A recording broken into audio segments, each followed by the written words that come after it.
Hello guys, today I'm going to show you what to do when you cannot open in the regular way the charging point of your car. Like first of all, you gotta pull this one.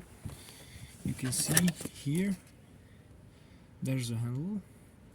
If you pull it,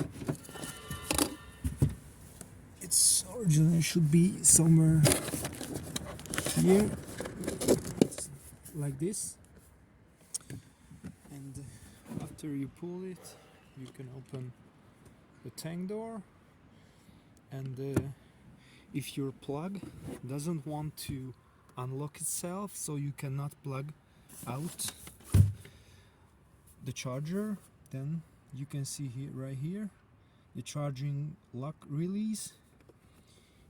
You should unclip this little part, and you see here there's another tag. This is the release handle.